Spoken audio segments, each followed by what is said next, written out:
दोस्तों, हर किसी के अंदर संघर्ष से मुकाम तक पहुंचने में कुछ न कुछ ऐसे घटनाएं होती हैं। ऐसी ही एक घटना एक लड़के के साथ होती है, जिसके साथ ज़िंदगी ही वहीं से बदल जाती है। एक टूटी हुई चप्पल। आप सोचेंगे कि कैसे एक टूटी हुई चप्पल से एक लड़के की ज़िंदगी बदल सकती है। तो दोस्तों, वीडियो पर बने रहिए। नमस्कार। थोड़ा सा हमारे जो श्रोता नए होंगे, वीडियो को लाइक और सब्सक्राइब चैनल को कर दीजिएगा। साथियों, एक लड़का जो शहर में है, पिता जो है मोची का काम करते हैं। लड़के का नाम रोहन है। वो कुछ सरकारी स्कूल से शिक्षा लेता है। शिक्षा उसकी इतनी ही है कि पैसों को गिन लेता है, गिनती पहाड़ा को जानता है। अपने निजी डेली की ज़रूरत के हिसाब से शिक्षा की ज़रूरत है, उस हिसाब से थोड़ा बहुत कुछ बूढ़ा भाग भी कर लेता है। आगे की शिक्षा लेने में परिवार उसको दिलाने में शायद असमर्थ होता है। माँ शहरों में घरों में झाड़ू पोछा का काम करती है। एक दिन का वाकया होता है कि रोहन अपने पिता की दुकान पे बैठा हुआ होता है। आप फुटपाथ पे देखे होंगे कि मोची जो जूता चप्पल सीते हैं, रोड के किनारे ही बैठते हैं। तो पिता किसी काम से बाहर गए होते हैं, तो रोहन ही पिता की दुकान पे बैठा होता था। क्योंकि जिसका जो व्यवसाय होता है वो एक तरह से पुश्तैनी धंधा है। किसान का बेटा, किसानी के गुण ऑटोमेटिक उसके अंदर आ जाते हैं। तो ऐसे ही पिता मोची का काम करते थे, तो बेटा देखता था तो थोड़ा बहुत कुछ काम इधर उधर कर लेता है। रोहन अपने दुकान पे बैठा हुआ होता है। उधर एक लड़की वहाँ से गुजर रही होती है, तो उसकी अचानक रास्ते में सैंडल जो है टूट जाती है। लड़की शायद कॉलेज जा रही होती है। जब सैंडल टूट जाती है तो कुछ परेशान सी लड़की आगे बढ़ रही होती है। सामने उसको जब दुकान दिखाई देती है, रोहन लड़की को देखता है कि टूटी हुई चप्पल पहने हैं, तो बड़े ही प्रिय शब्दों में कहता है कि मैडम, आप बुरा ना मानो तो सैंडल आपका सिल दूँ। तो लड़की तो जाहिर सी बात थी, ज़रूरत थी उसको, तो वहाँ रुकती है। करुण भरे नज़रों से थोड़ा उसको देखती भी है। इसके बाद दुकान पे बैठ जाती है और लड़के को सैंडल दे देती है। अब लड़का सैंडल को सी रहा था और थोड़ा सा नज़रें लड़की, नेहा नाम की लड़की है, उस पे डालता है एक मुस्कुराहट भरे नज़रों, और अपनी मोची का भी काम कर रहा है।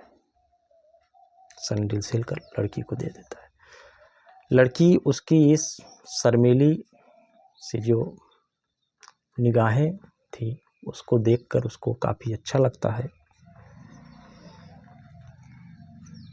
शब्द जो थे लड़के के प्रिय थे, तो लड़की उधर से निकल जाती है।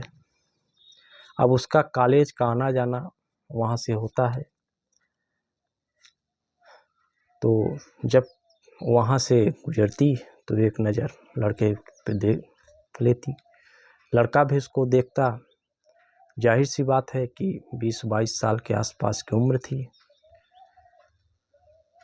एक दिन का वाकया होता है। लड़की के अंदर, एक नेहा के अंदर जो है मन में होता है कि लड़का देखने में ठीक ठाक है, समझदार भी है। आखिर पढ़ता लिखता तो शिक्षा पा लेता तो अच्छा कहीं काम मिल जाता। तो उसके मन में होता है कि क्यों ना पूछूं। वहाँ से गुजर रही होती है दिव्या, तो पूछती हैं कि रोहन, तुम पढ़ाई क्यों नहीं करते? तो रोहन कह देता है, मैडम, मेरी औकात नहीं है किताब खरीदने की, तो क्या मैं पढ़ूं? अब लड़की सोचती है कि क्या इसके अंदर शायद पढ़ने की ललक है, इसकी परिस्थिति के कारण शायद यह पढ़ नहीं पाया।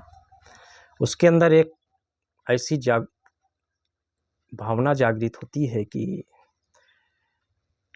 हो सकता है कि ऐसी परिस्थिति है, लड़के की बहुत इच्छा है पढ़ने की, तो अगर इसकी मदद कर दी जाए तो हो सकता है जीवन में इसको काफ़ी सफलता भी मिल जाए।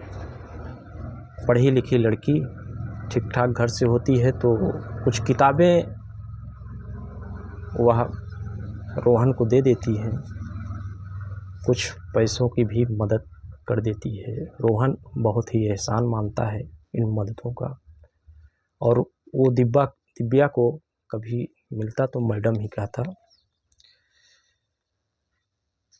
कॉलेज की पढ़ाई करता है। एक दिन दिव्या ने सोचा कि क्यों ना रोहन को किसी होटल में घुमाया जाए, साथ खाते पीते हैं, क्योंकि रोहन कभी होटलों में गया नहीं था। तो वह रोहन को बुलाती है, कहती है रोहन अगर फ्री हो तो चलो कहीं घूमते हैं। रोहन ने सोचा कि पैसे तो है नहीं, मैडम जी ले कहाँ जाएंगी। तो दिव्या कहा तुम परेशान मत हो, जो कुछ खर्चा लगेगा मैं दूंगी, चलो कहीं साथ में खाते पीते हैं। एक होटल में ले जाती है रोहन को। पहली बार रोहन होटल में जाता है, दोनों साथ में बैठते हैं, खाना पीना खाते हैं। इसके बाद कुछ टाइम वहाँ बातचीत होती है तो वापस चले आते हैं दोनों। लेकिन दिव्या जो होती है उसके मन में रोहन के प्रति एक प्रेम का भाव है, और रोहन के प्रति दिव्या के प्रति रोहन का जो भाव है वो एक श्रेष्ठ भाव है, जिसको कहें वो एक श्रेष्ठ मित्र के भाव से देखता है कि दिव्या ने मेरी शिक्षा में काफ़ी मदद की है। लेकिन कहते हैं कि मित्रता प्यार में बदलते ज़्यादा टाइम नहीं लगती। दोनों की ऐसी ही मित्रता होती है कि कुछ ही दिन बाद प्यार में भी बदल जाती है। एक दिन का वाकया होता है कि रोहन के माता पिता रोहन को बुलाकर गांव चले जाते हैं। गांव में परिवार में शादी का कार्यक्रम होता है। वहां जाने के बाद कई दिन लग जाते हैं। जब वहां रोहन की दुकान नहीं खुलती तो दिव्या काफ़ी परेशान हो जाती है। वो दुकान आती और गुजर कर चली जाती। अब उसके अंदर बेचैनी लगने लगती है। घर में खाना पीना जब कमज़ोर हो जाता है तो दिव्या की माता सोचती है कि बेटी शायद अस्वस्थ है, खाना इस समय कम खा रही है।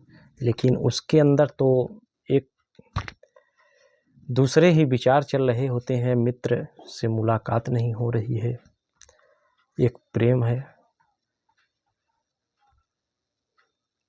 अब उस करे तो करे क्या, फ़ोन भी नहीं है।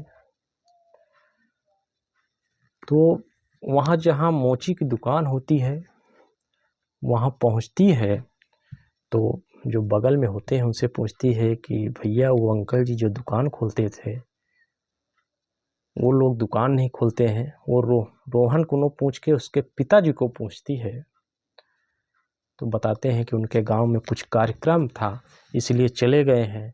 अब गांव वहां से काफ़ी दूर होता है, ट्रेन से यात्रा करने में 1-2 दिन का टाइम लग जाता है। तो जाहिर सी बात है कि हफ्ते 15 दिन तो लग ही जाएंगे। गांव गए हैं, कुछ टाइम बाद ही जाएंगे। लेकिन दिव्या को ये आश्वस्त वहाँ हो जाती है कि अभी रोहन से मुलाकात मेरी ज़रूर होगी, मेरा प्यार सच्चा है। कहते हैं यहीं से रोहन की ज़िंदगी का एक नया अध्याय जुड़ता है। जो खुद एक मोची का काम करता था बालक, जिस जूतों और चप्पलों को सीता था, इस दिव्या और रोहन के प्यार ने एक नई तकदीर लिखते हैं। दिव्या के माता पिता, जो कि एक रईस परिवार होते हैं, पहले तो शादी को दिव्या अपने घर में जब बताती है तो कोई तैयार ही नहीं होता कि एक मोची के बेटे से बेटी की शादी। लेकिन बेटी घर की प्यारी और दुलारी होती है, उसकी हट के आगे माता पिता भी झुकते हैं और दोनों को एक प्यार के बंधन में बंध जाते हैं। माता पिता के भी आशीर्वाद मिलता है। लेकिन इसी बीच में जो दिव्या होती है अपने पिता से इच्छा जाहिर करती है कि पिताजी, मेरी इच्छा है कि आपके पास पैसे भी हैं, रोहन के लिए कोई रोजगार उपलब्ध करा दें, एक छोटी सी फैक्ट्री डाल दें। हो सकता है रोहन बहुत संघर्षशील लड़का है, जीवन में अगर सफलता मिल गई तो आपको एक भी बार ही मदद करना पड़ेगा। ऐसा ही होता है। दिव्या रोहन की मदद करती है। अब तो दोनों पति पत्नी हैं, अपने संघर्ष से एक नई मुकाम हासिल करते हैं। जो लड़का फुटपाथ पे एक पिता के साथ जिन चप्पलों और जूतों को सीता था, आज वही उसके चप्पल जूते हर बड़ी बड़ी लग्जरी दुकानों में बिकते हैं। साथियों, कहानी आपको कैसी लगी ज़रूर बताइए कमेंट में। साथियों, नमस्कार।